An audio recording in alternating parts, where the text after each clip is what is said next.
nhớ rồi ạ. Quên cho phép rồi sẽ khởi công nè, khởi công cho công cái thì công tự nè. Thế nên ra cái này hồi trả nó sẽ phải công tự nè. Công thì không nói cho nó nè, chấm lông này thế giờ gì để công nó tạo ra công cụ cứ giật xiên lò thế. Xin khơi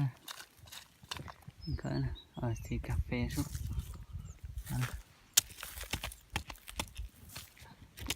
Khơi bút cây nè, bỏ cây nè, còn này lòng bỏ vào to. Cho tôi dù bỏ thì tôi bút cây này này. Chỉ một cho cái nó sẵn đâu gì khơi cho họ ăn nữa nè.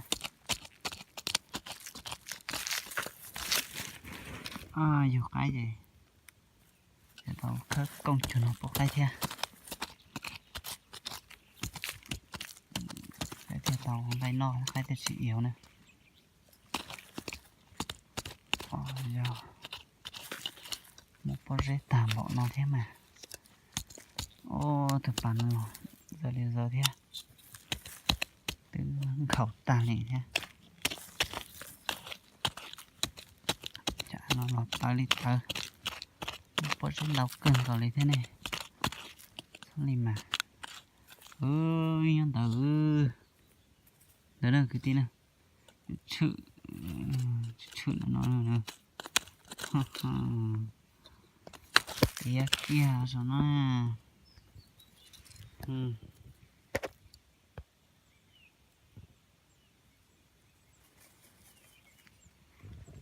mạng món lòng cái xe này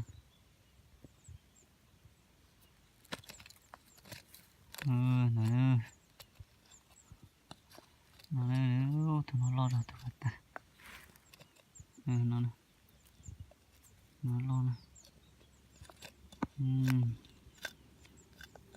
ôi đang gặp về ạ ai ta lo chỉ mà món này thật sự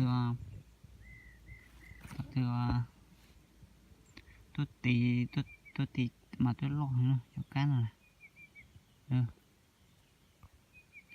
mày cần gọi một suy gì này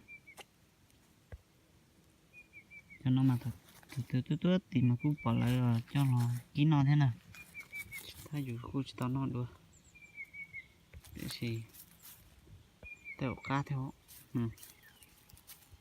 trong phút cái này tôi lòng thế này